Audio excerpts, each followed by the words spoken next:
Wife kicks disciplined man and son out, crawls to him on her knees years later. When Ethan's hand is amputated after a workplace accident, he loses his job.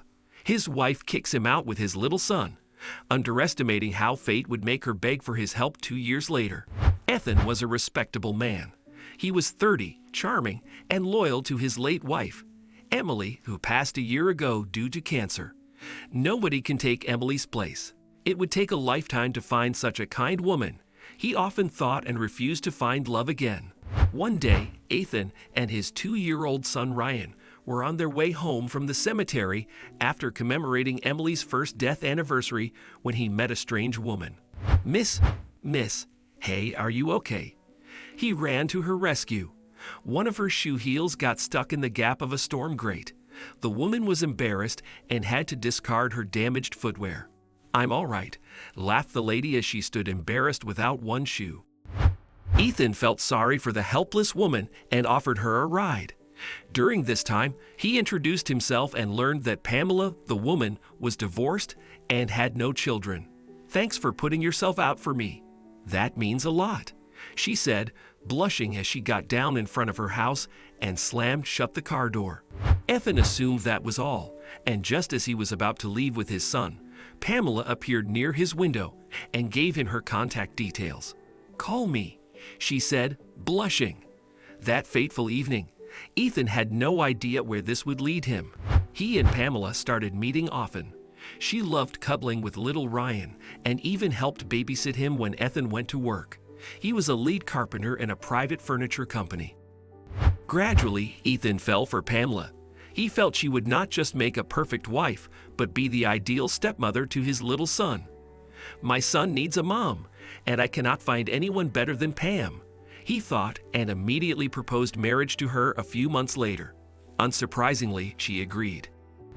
Ethan and Pamela tied the knot in an intimate ceremony, then went on a honeymoon with their son and lived the best days of their lives for 3 years. But a day after toasting their 3rd wedding anniversary, Pamela made a strange request. She wanted to start a business and needed an investor. She could not think of anybody else other than Ethan for this. Honey, what I was thinking. Why don't we sell this house? I'm sure I'll have a huge turnover by the end of the next 2 quarters, and we can buy a bigger mansion. I promise to return your money, she told Ethan. He believed her and immediately readied the paperwork. He sold his house and invested in Pamela's business. Then he took his son and moved into her little house out of town without anticipating the storm that was arriving in their lives. Everything appeared perfect until one day when Pamela got a call from Ethan's office about a mishap. She hurried to the hospital, where the doctors told her, "We are sorry, Mrs. Turner. His right hand was severely wounded and had to be amputated." Ethan could no longer be normal or go to work after that, though he used a prosthetic hand. He lost his job and stayed home all the time, frustrating Pamela. She kept quiet and adjusted for the first 3 months following the incident, but she could no longer endure seeing Ethan idle. "I have to cook, clean, and look after your annoying child," she argued one day. "And then I have to bring money to this house. Am I the man, or are you the man of this house? Why don't you find a job soon instead of lying on the couch like a lazy idiot?" Pamela's words disheartened Ethan. He never expected she would say this and argued, "But you promised to return the money I gave you, remember? I sold my house for you. I'm sure I'll be able to start something new once I get my money back." This maddened Pamela. 2 days later, Ethan returned home from church with his 5-year-old son Ryan and saw their stuff thrown out. Their suitcases were lying outside, and the house was locked. He learned that Pamela had booted them out of her house. "I am leasing my house. You and your son take your things and leave," she told him. But Pam, where will we go? We have nowhere, and I sold my house for you," Ethan exclaimed. She replied, "I don't care. It compensates for the trouble I went through to feed you and your stupid son for 3 months. Forget the house and forget me. I found a nice partner and want to be happy. Goodbye and never come back. I'll send you the divorce papers soon." Ethan was crushed, walking away with his little son. "Jesus, where will we go? We have nowhere to go and nobody to help us," he cried. The dad and son arrived at the local metro station for shelter, and it started raining. Ethan wrapped his son in an old blanket and cried as passers-by stopped and wondered. But nobody asked him anything until a curious older woman stepped in. "Young man, what happened? Why are you crying?" "I work at the counter. I have been watching you for a long time. You look worried.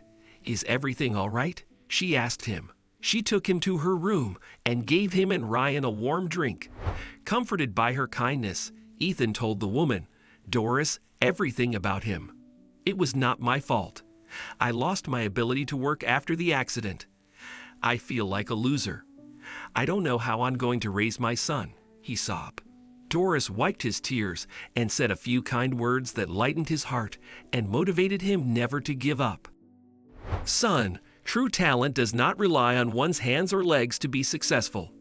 Determination and a heart to achieve are all you need to come up in life. Don't give up just yet because you have a lot of work. You have an entire future staring back at you. How can you give up so easily? Get up and fight back. I'll help you." Doris introduced Ethan to her son, Michael, who ran a furniture company in a neighboring town. He learned about Ethan's unique carpentry skills and hired him as a manager. He and Ryan moved into the company's staff quarters. It took Ethan 2 years of steadfast devotion to his work to get back on his feet again. He became wealthy and could afford everything he once thought was far from his reach due to his disability. Ethan and Ryan moved into their new big mansion and lived the best days there. They forgot about Pamela and had no idea what she was up to until she arrived at their doorstep one day. "You, what are you doing here and why have you come?" Ethan fumed at Pamela when she unexpectedly knocked on his door, begging for his help. It turned out that her new boyfriend had cheated on her and defrauded her. "He took all my money and ran away. I sold my house after he promised to help me expand my business, but I lost both. I have nowhere to go. Then I found out about you. I need your help," she cried, dropping to her knees. Ethan thought deeply and said, "Look, all I can do is rent you a hotel room and maybe hire a lawyer, but I cannot do anything else. You may leave now and meet me at my office tomorrow." Ethan slammed the door shut on a disappointed Pamela's face. She stood there crying and banging on his door to let her in, but he refused. Ethan was determined not to trust her again to preserve the newfound peace and happiness in his life. He and Ryan never looked back at their past and had nothing to do with Pamela again. What can we learn from this story? Compassion heals a broken heart. When Doris found Ethan and his son stranded at the metro station, she helped them with shelter and encouraged them never to give up. When you betray others, be prepared to be betrayed in return. Pamela cheated on Ethan and kicked him out with his son. Ultimately, karma hit back when she landed on the street after her new boyfriend defrauded her and fled.